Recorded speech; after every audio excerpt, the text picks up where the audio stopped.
Hello, I am G.S. Javed, an analog design manager and founder King Consultants Education. In today's talk, we will be talking about high-speed serial link for 20 Gbps solutions. Now, we will look at what is the need for high-speed serial links. Automotive cars and autonomous driving vehicles currently have got multiple sensors and actuators in their system, all controlled by a central microprocessor.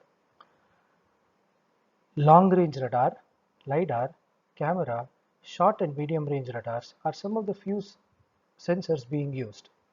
All these sensors need to be controlled by a microprocessor and displayed to the driver at the dashboard. This dashboard is called ADAS, and in this ADAS, to assist at the high data rate at which it has to come and the low latency to be maintained with real-time calculations, you would need high-speed serial links or SerDes. In chip-to-chip communication, you will find that the most data-intensive network is between the host microprocessor and the mass storage. Secondly, you will see that if there are any other modem or companion bridge chips, you would find these high-speed data links between these two systems. Highlighted are some of the chip-to-chip communication methods in the red color between the various blocks. The control and data systems are also present between the sensors and the RF block to the respective data chips. Multimedia input and output also need high-speed data or at least high-volume data for processing. Mobile front haul and backhaul for 5G also has great need for interface connectivity. Currently, the internet connectivity can be seen in the form of Ethernet on optical lines, which are either at 10 Gbps or 25 Gbps data rates. Optical and electrical interfaces are important to convert the data from light to electrical signals. Further down the line, you will need an electrical to electrical signal to convert the high-speed data into low-speed parallel data to be used within the systems.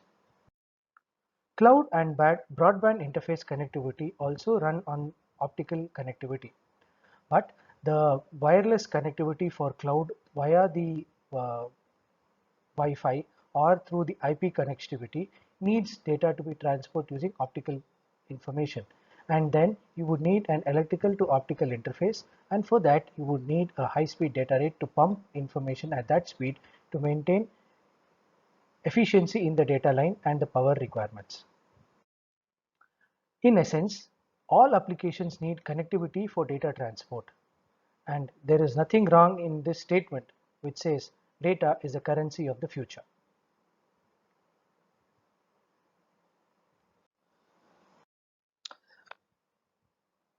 In the outline, we first saw what are the motivations for high-speed links.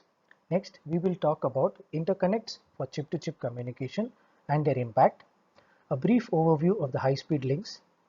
We will discuss two modules of a high-speed design example for 20 Gbps. One would be the clocking solution or the PLL. The other would be the RF front end or the data front end called CTLE or continuous time linear equalizer. End up with summary. Interconnects for chip-to-chip communication over the decade have had various kind of models depending upon the speeds at which they were targeted.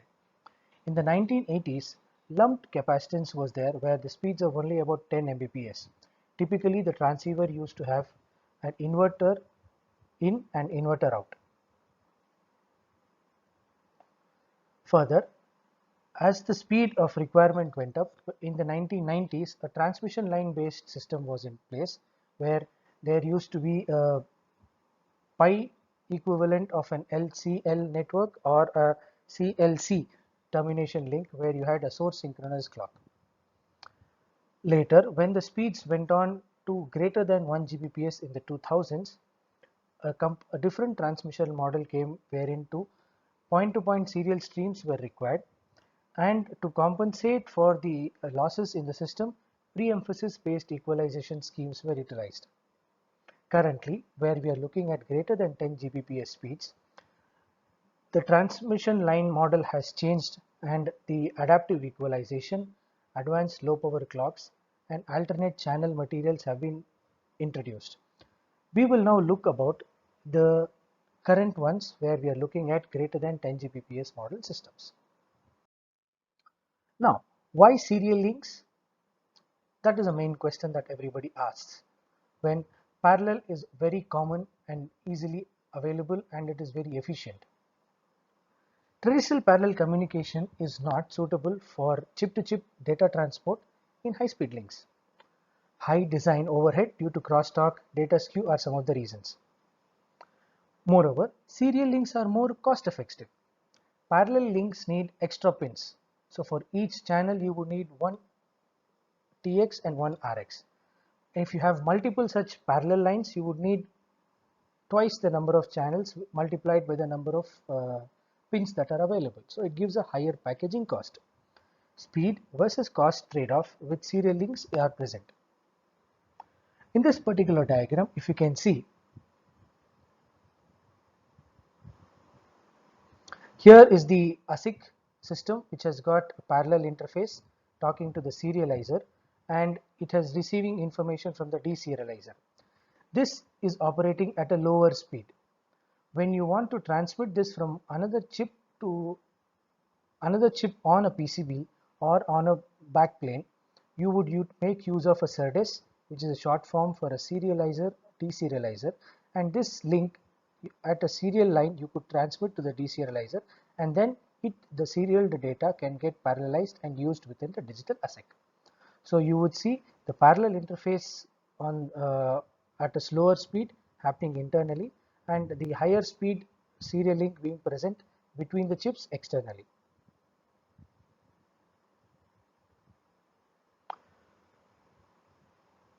This additionally helps in mitigating the cost while still maintaining very high speeds with a fast serial parallel data conversion. Now we will have a quick overview of a high-speed link.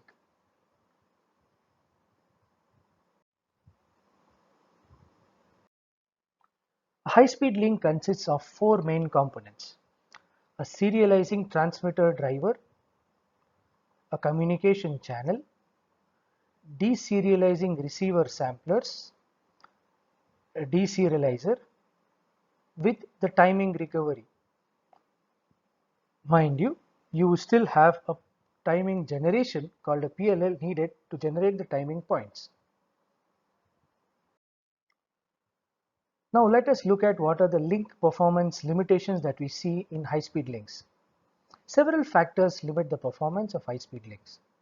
Non-ideal channel characteristics, bandwidth limits of transceiver circuitry, and the noise from the power supply, crosstalk, clock jitter, and the various device mismatches in the system.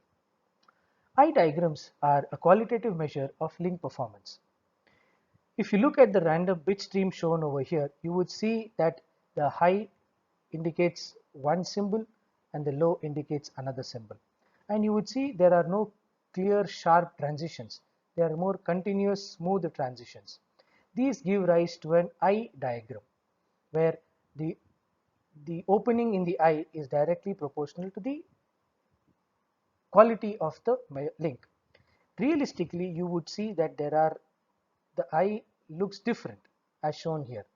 You would see that the widths of the eye are greater than normal and the eye also has a certain height restriction with respect to it.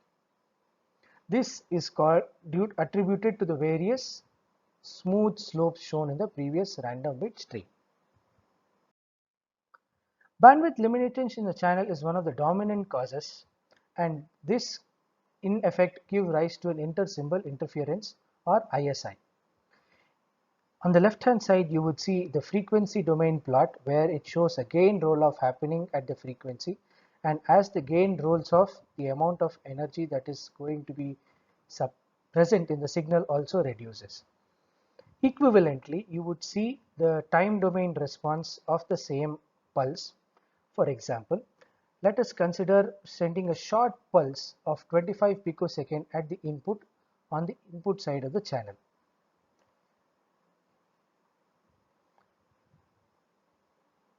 At the output of the channel on the receiver side, you would see a response similar to the blue line.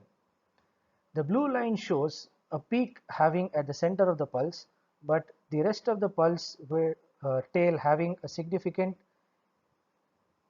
signal present on the neighboring symbols. Now, if you would overlap this red color graph right adjacent to it, you would see that there is an additional presence over here.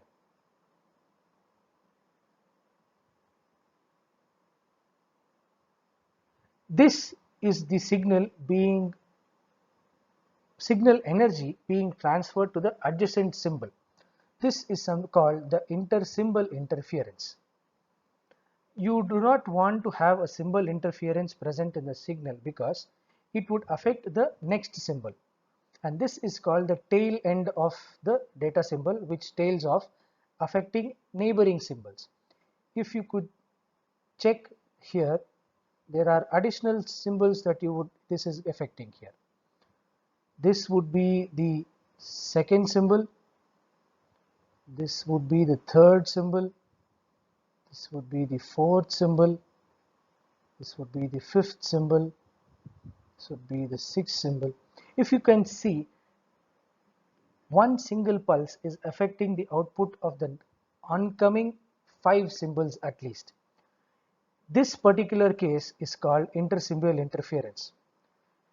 Though you might see that the third, fourth and fifth do not have a very significant contribution, the first and second symbols will get affected. Assuming the next data is not a 1 and a 0, then this additional symbol can be read as a 1 and can cause false reading in your system. To overcome that, a solution was placed that placing a high pass filter in the signal path can counter the roll-off effects of the channel. In that case, what was effect done was a pre-emphasis on the transmit side equalization was used. This is used to counter the impact of the symbols present after the channel. If you could see in the left hand side figure, you would, before the pulse and after the pulse, you would see some kind of data or energy or signal voltage being present in the amplitude.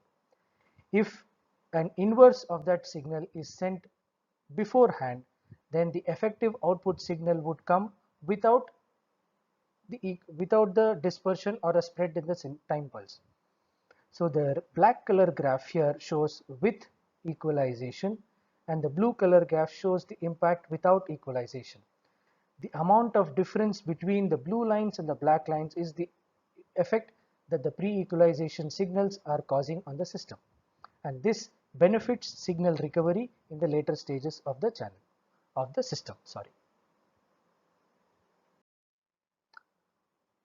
A quick look at the various sources of noise.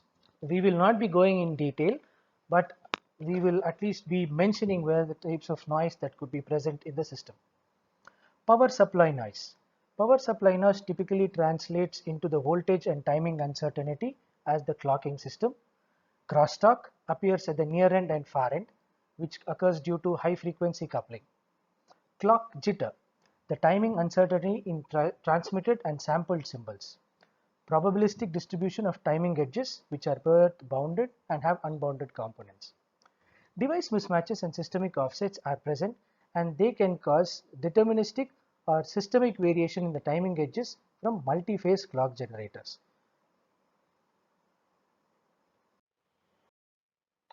Now let us look at design of the high-speed links.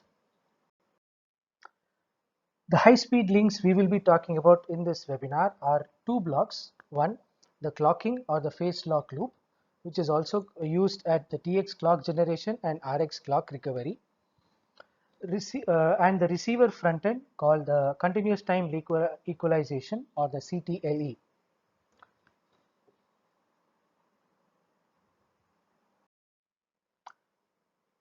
Let us quickly have a look at what is a phase lock loop or a PLL. A phase lock loop is a feedback system that compares the output phase with the input phase. The comparison is performed by a phase comparator or a phase detector. It is therefore beneficial to define what is a phase detector. In this particular implementation, we have used a phase frequency detector. It generates, it compares both the frequency and the phase detection or the phase of the signal and then locks onto the difference between the two. A 125 MHz reference frequency is taken as a reference to the symbol. An LC-VCO working at 10 GHz is operated and its divided version is given to a 125 MHz reference frequency. The PFD measures the difference between the two and then generates fast or slow signals for the charge pump. They are also called the up and down signals. These signals are then input is then converted into voltage signal, and then this voltage signal is given to the VCO either to increase the speed of the VCO or to reduce the speed or a frequency of the VCO. To avoid random and high amplitude changes in the system or in the VCO, a low pass filter is used to reduce the variations in them and then allow for a smoother transition in the VCO. This particular PLL generates a 10 GHz output, 5 GHz output, 2.5 and 1.25 GHz output are obtained from the divider circuit. In this particular case, we will generate a wide range of frequency generation from 1.25 GHz to 20 GHz. We will also look at an inductorless frequency doubler and an LC-VCO for a 10 GHz operation. This particular frequency synthesis is divided into two blocks. A phase lock loop in the red color, which contains an LC-VCO, a phase frequency detector and a charge pump based detection scheme, which generates a frequency output from 1.25 GHz to 10 GHz. This frequency output sees typical applications in USB 3.2, 3.1 based systems and also Ethernet 10GE or 10 gigabit per system Ethernet systems. The frequency doubler given here is used to double the frequency from 10 GHz to 20 GHz. In this system, we are using an inductorless load. The mixing action is performed by a double balanced mixer to make the doubling action.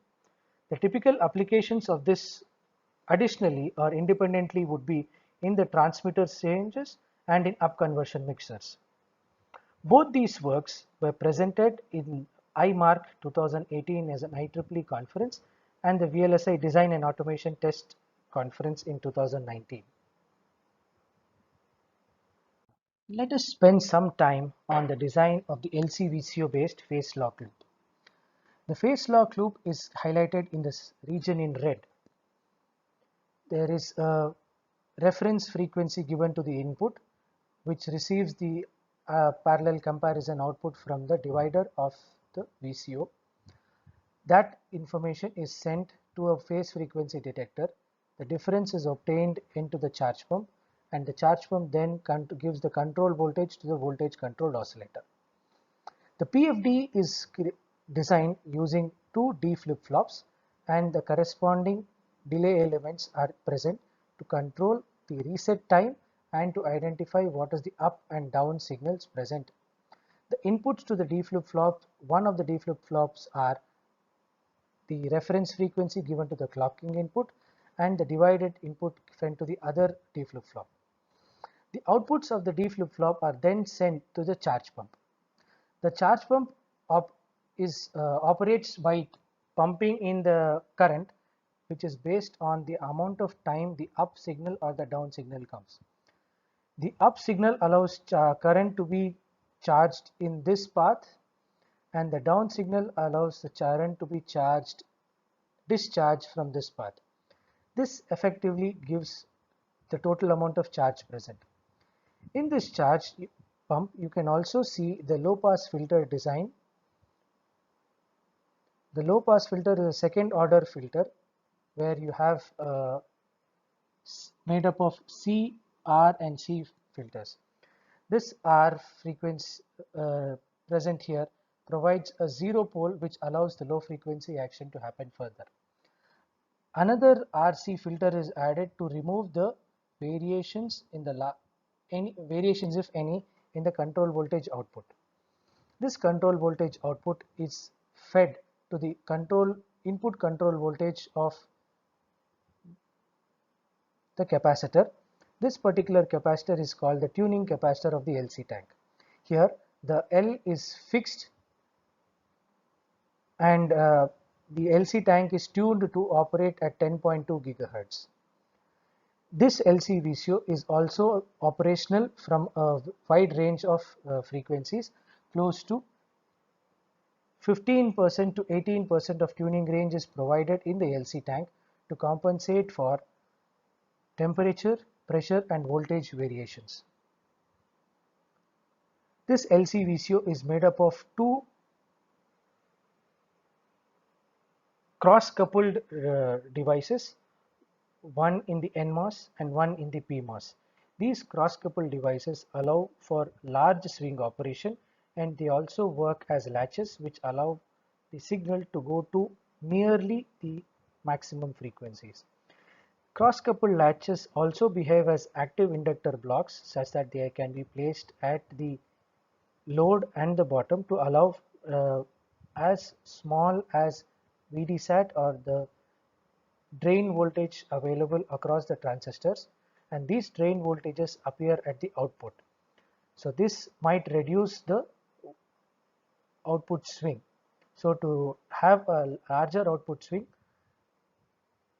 cross-coupled devices are used here to enhance the swing. The PLL also works has a power management block present here. This power management blocks contains three main features. One, it contains a BGR, which is a band gap reference, which generates a reference voltage.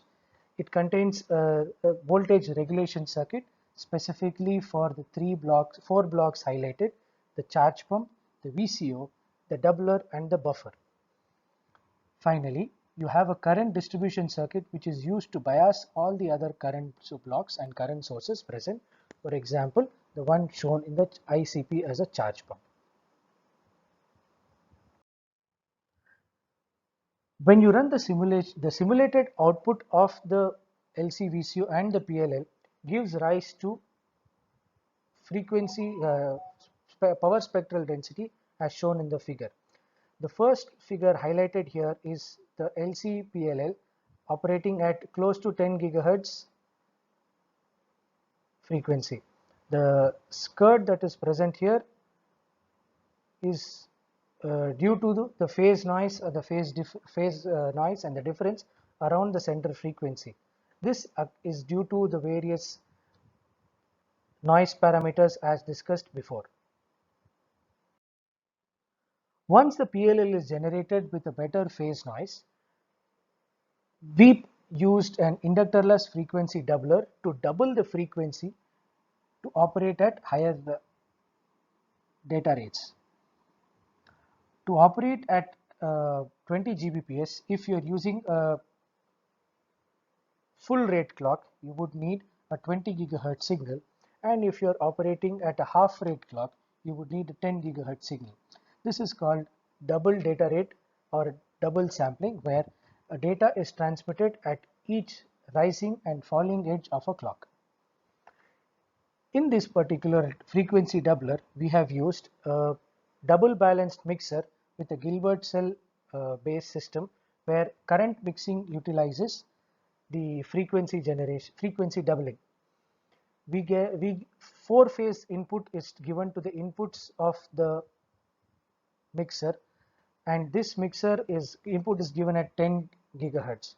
The output of the mixer is taken out using the selective inductive active inductor load, which is tuned at 20 gigahertz. Let us know about how the tuning happens in the next slides. Active inductor loads. Before we go to what they are, let us have a quick look of why they came into the picture. One of the common serious problems with RFICs is the lack of high Q inductors. Since low Q is caused by dissipation and high active feedback can compensate for energy loss, there have been many proposals over the years for various active inductor schemes. One of the common to all these active schemes is that of limited dynamic range. It is not sufficient merely to synthesize an element with an inductive small signal impedance. It is also important to have a large dynamic range bounded for small signals by the noise floor and large signals by the linearity ceiling. For such a kind of method, one simple way to make an active inductor is with the circuit as shown here. This circuit derives from the reactance tube connection devised in the 1930s for electronic tuning and FM generation. Note that the biasing details are not shown. Let us assume that the transistor is somehow biased to provide a specified value of transistance GM. Now this let the RC frequency be much lower than the operating frequency of the inductor. Further, let us assume that the resistance R itself is much larger than the reactance of the inductor at all frequencies of interest. With these assumptions, if we derive what is the effective RS of the system, it is given as the output resistance of GO1 in series, the output resistance of GO2 or the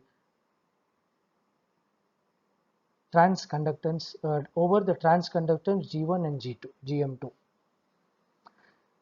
The inductive portion can be realized by developing an equivalent RLC model, and that RLC model is as shown. Let me draw it here.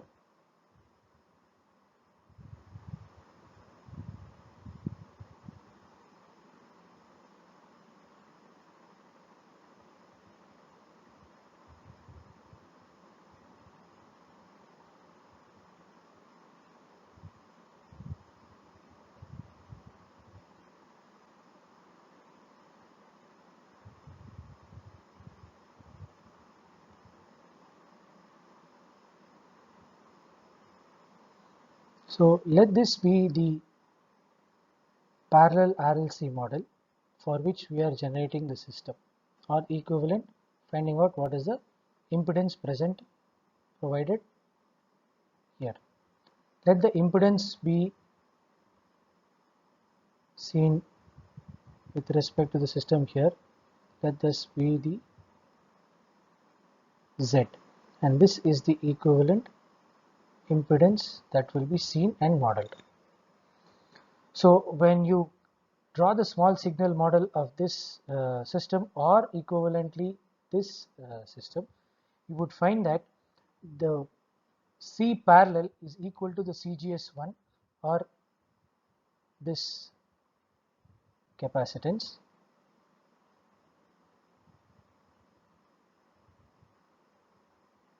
right?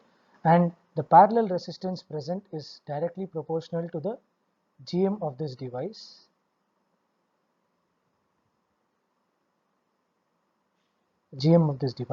and the inductance is given by CGS2, which is this CGS over GM1 by GM2.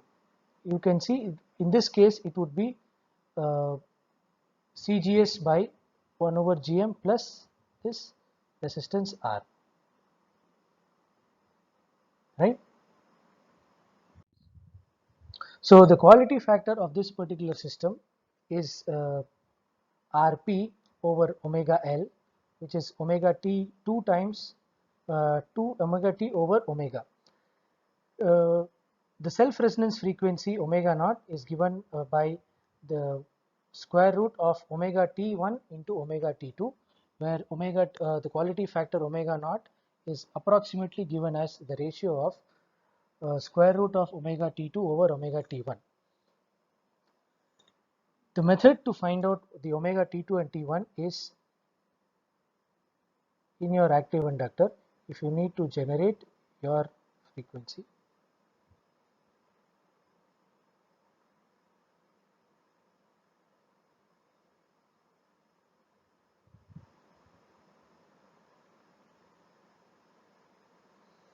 If you need your active inductor to have a performance similar to how the CTLE response is, then it would typically have to have a frequency response as follows, where I am drawing the two responses, and here would be the omega 0.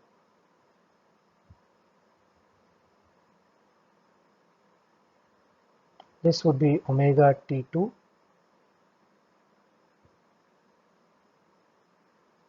and this would be omega T1.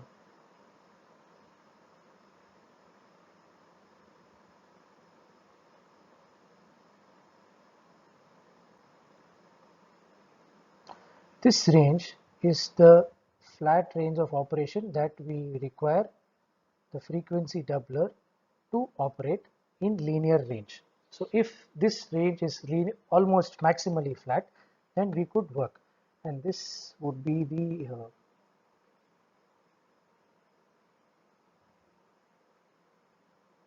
frequency response.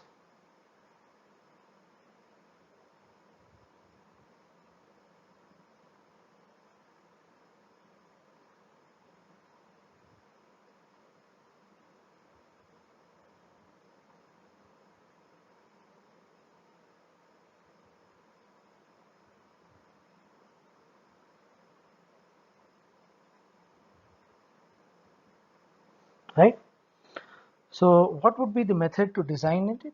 First, we would tune the omega naught around 20 gigahertz. The tuning can be done by changing the parameters of these active inductors, and then keep the Q factor greater than 10. So the methods to do that greater than 10 would be decrease the L value while increasing the RP. That would in effect increase the WT2, so it is moving the WT2 to the right side, and while still maintaining the omega center frequency at omega naught, which would be here. This would be omega naught. So by keeping the ratio of this higher, we could maintain a larger Q factor, and this technique is used to obtain a very finely tuned output. This finely tuned output can be used as a filter to selectively select the frequency at the higher harmonics. A similar technique can be used to generate from the 10 gigahertz output the 60 gigahertz signal if the frequency of the existing 60 gigahertz signal is strong enough to get detected. This can have you can use frequency selective filters like doublers or triplers to do the job for this. Here we show the layout design of how it looked. These octagonal structures that you see are the flip chip bump pads. The LCPLL is the layout of the LCPLL is as shown here, where the inductance is designed with two rounds of inductance, two turns, and the capacitive bank present on either side for the tuning the system. The varactor present here, the voltage tunable varactor present in this area, and the multiplier system being placed close by here, which contains of the inductiveless frequency doubler or the mixer stage as shown. The rest of the circuits are basically to generate the quadrature phase output. The quadrature phase output is generated using a PPF or a passive filter, polyphase filter using resistors and capacitors. The resultant phase noise, simulated phase noise is as shown. We observe that the resultant phase noise at 1 megahertz offset for the 10 gigahertz PLL came out to be minus 95.12 dBc per hertz, and the frequency doubler output at 20 gigahertz has a phase noise at minus 93.88, close to minus 94 dBc per hertz.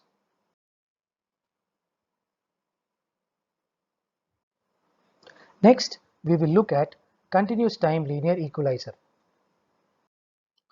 A continuous time linear equalizer is typically implemented as a peaking filter, a pole zero filter that provides peaking in order to invert the response of the channel. Typically, one low frequency zero is followed by two or more poles to give the desired effect. The relative location of the zero and the first pole determine the frequency and the magnitude of peaking. The CTLE can be purely passive or combined with an amplifier to provide the necessary gain. CTLE block is the block which is first placed after the channel response before the DFE or the decision feedback equalization system. The input amplifier with RC degeneration can provide frequency peaking with gain at the Nyquist frequency. It is limited by the gain-Wattwig product of the differential amplifier, and it is generally limited to a first order compensation. The design equations for the CTLE are follows.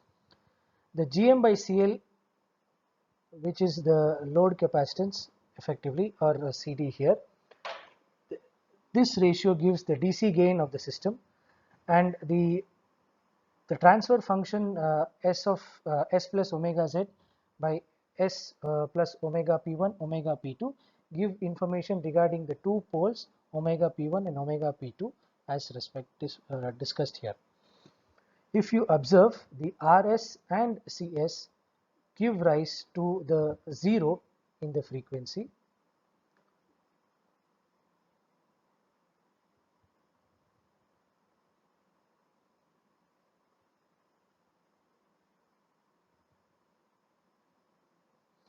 whereas the RD and CD give rise to the output pole, which decides the cutoff range of the operation. The inner omega P1 is given by RSCS, but it also has a factor independently in the R.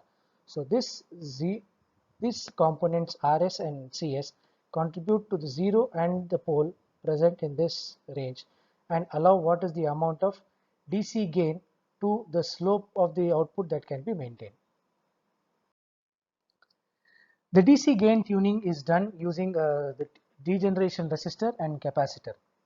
You can tune the degeneration resistor and capacitor to adjust the zero frequency and the first pole which sets the peaking and the DC gain. Increasing CS moves the zero and the first pole to a lower frequency without impacting the peaking, while increasing the RS moves the zero to a lower frequency and lowers the DC gain too. CD and RD set the gain bandwidth product of the CTLE, which is the output relationship of here.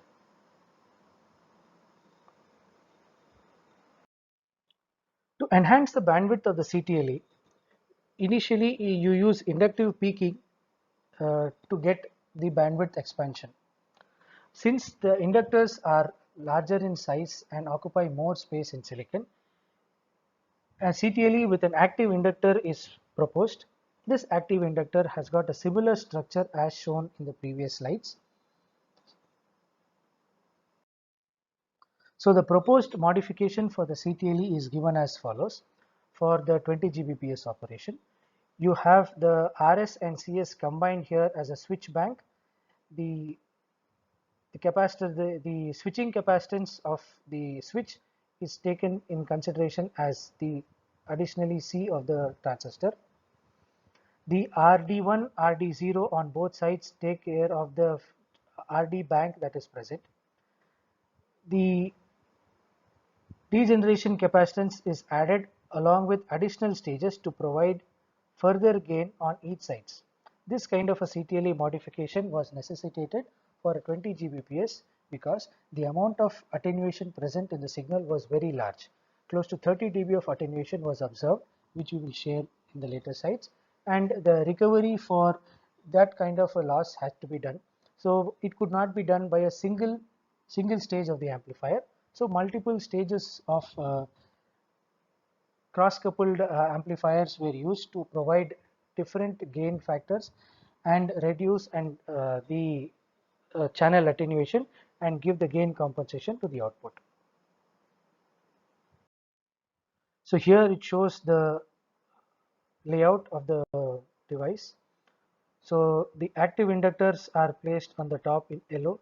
The first stage and second stage along with the tuning capacitors are given here. The first stage and second stage are with respect to the cross-coupled gain stages which was observed in the previous slide, where the CS1 and CS2 transistors can be taken as in the tuning capacitors present bank here. The tuning resistor bank for the RS0 and RS1 are placed at this end of the close to the first stage. As mentioned, the the channel loss at 10 gigahertz was observed to be close to minus 30 dB, 29.84, and after adding the CTLE, the channel compensation, we observed simulation that close to 18 dB was recovered, and the loss right now was present at about 11 dB. So an 18 dB of boost was given. The values which are observed are at TP1, that is after the channel, in the blue curve, and at TP2 it is observed in the yellow curve on the next side.